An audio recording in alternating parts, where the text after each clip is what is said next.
केरळच्या आंतरराज्य दरोडेखोर टोळीला नाशिक ग्रामीण पोलिसांचा दणका।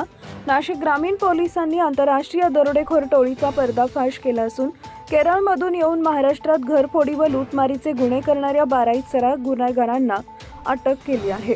मुंबई आग्रा महामार्गावर या टोळीकडून तब्बल 19 लाखांहून अधिक किमतींचा मुद्देमाल जप्त करण्यात आलाय। डिसेंबर 2025 मध्ये वाडीवरे परिसरात एका स्कॉर्पिओ गाडीला अडवून प्रवाशांच्या डोळ्यात काहीतरी टाकून 4.5 लाखांची लूट करण्यात आली होती। या घटनेचं गांभीर्य ओळखून नाशिक ग्रामीण पोलीस अधीक्षक बाळासाहेब पाटील यांच्या मार्गदर्शनाखाली स्थानिक गुन्हे शाखेनं तांत्रिक तपास सुरू केला। तपासादरम्यान आरोपींची बोलण्याची भाषा आणि शरीरयष्टीवरून ते केरळमधील असल्याचं निष्पन्न झालंय। नाशिक पोलिसांनी थेट केरळ गाठून 2 संशयित आरोपी बाबू VR रमण पिल्ले वय वर्ष 54 राहणार चंगममाडू जिल्हा एर्नाकुलम केरळ आणि आकाश यस कांत श्रीकांत वय वर्ष 18 राहणार कोंडुंगल्लूर जिल्हा त्रिसूर केरळ यांना ताब्यात घेतलं आहे। चौकशीत धक्कादायक माहिती समोर आली आहे की ही टोळी पुन्हा नाशिकमध्ये मोठा दरोडा टाकण्याच्या तयारीत होती। आरोपींकडून अधिक चौकशी केली असता त्यांच्या इतर साथीदारांबाबत माहिती मिळाली। हे साथीदार महाराष्ट्रात येऊन नाशिक पुणे महामार्गावर वाहनांची लूट करण्याच्या उद्देशानं सिन्नर तालुक्यात दबा धरून बसल्याचं निष्पन्न झालं। यानुसार स्थानिक गुन्हे शाखा आणि सिन्नर पोलिसांनी संयुक्त कारवाई करत पुढील आरोपींना ताब्यात घेतलंय। नियास मुहम्मद अली वय वर्ष 26, मुहम्मद आदिल अब्दुल माजिद वय वर्ष 25, अनिल कुमार करुणाकरा कुरूप वय वर्ष 47, सबरीनाथ विनू केवी वय वर्ष 24, आसिफ हमीद वय वर्ष 40, अब्दुल हमीद नासर वय वर्ष 34, शाहरुख पियश शाहजहान वय वर्ष 26, सिरल बाबू मस्जिद वय वर्ष 40, अरुण कुमार के वय वर्ष 44, सबीश VS संतोष वय वर्ष 40 असे इतर 5 साथीदार असून त्यांचा शोध सुरू आहे। पोलिसांनी आरोपींकडून लोखंडी तलवारी, कोयते, टोकदार चाकू, मिरची पूड तसेच टोयोटा एटिओस, मारुती स्विफ्ट गाडी आणि होंडा सिटी यांसारख्या 4 महागड्या गाड्या असे एकूण 19,55,300 रुपये किमतीचा मुद्देमाल जप्त केलाय। या टोळीनं महाराष्ट्रासह राजस्थान, मध्य प्रदेश आणि उत्तर प्रदेशातही गुन्हे केल्याची कबुली दिली आहे। ताब्यात घेतलं।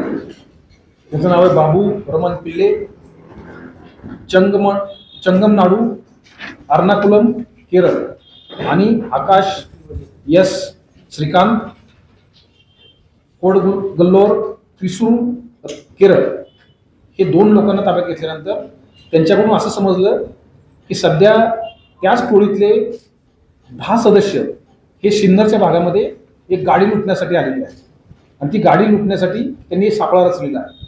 अशी माहिती मिळाल्यानंतर सिन्नरचे प्रभारी अधिकारी श्री हेमंत वामरे, त्यांची पूर्ण टीम, इथले स्थानिक क्राईम ब्रँचची टीम यांनी एकत्रितपणे या ठिकाणी जे 10 लोक होते त्या लोकांना पाठलाग करून ताब्यात घेतलं।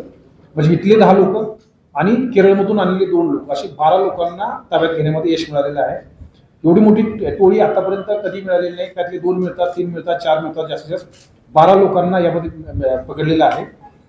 या 12 लोकांच्याकडे 3 गाड्या मिळालेल्या आहेत, 3 वेगवेगळ्या गाड्या। त्याच्यामध्ये स्कॉर्पिओमध्ये त्या 3 गाड्यामध्ये स्प्रे, वेपन आणि इतर सर्व रॉड वगैरे ह्या सगळ्या गोष्टीच्या दरोडा टाकण्यासाठी आवश्यक गोष्टी असतात त्या सर्व मिळाल्या। म्हणून या 12 लोकांच्या विरोधात सिन्नर पोलीस स्टेशनला एक गुन्हा दाखल केलेला आहे।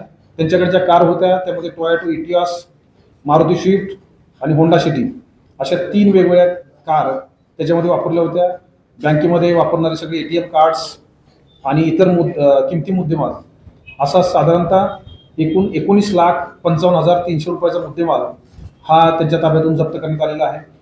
त्यांचा PCR घेतला गेलेला आहे। कधीपर्यंत 23 तारखेपर्यंत त्यांना PCR मिळालेला आहे आणि त्यांच्या इंट्रोगेशनमध्ये त्यांनी वाडीवरीचा गुन्हा केलेला असल्याची कबूल दिलेली आहे। याच्याबरोबरच आणखी काही जिल्ह्यातील आणि राज्याच्या बाहेरमधले सुद्धा गुन्हे हे आताच्या पुढच्या परिस्थितीमध्ये नक्कीच उघडकीस येतील, कारण त्यांची जी पद्धत आहे ती पद्धत सर्वत्र वापरली जाते आहे आणि यांच्या ज्या मोडस ऑपरेंडी आहे ते अतिशय गुंतागुंतीचे आहे, ज्याच्यामुळे त्यांच्यापर्यंत पोहोचणं हे अत्यंत कठीण काम होतं। त्यांची भाषा आणि त्यांचे तात्काळ गायब होण्याची पद्धत या सगळ्या गोष्टी त्यांच्यापर्यंत पोहोचू देत नव्हत्या। असाच गुन्हा याच्यापूर्वी काही युनिट्समध्ये झालेले आहेत. त्याच्यामधले 2-4 लोक पकडण्यामध्ये यश मिळालेलं आहे.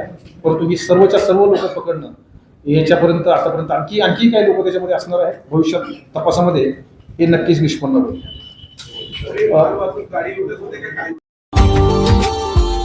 Subscribe now and press the bell icon. Never miss an update.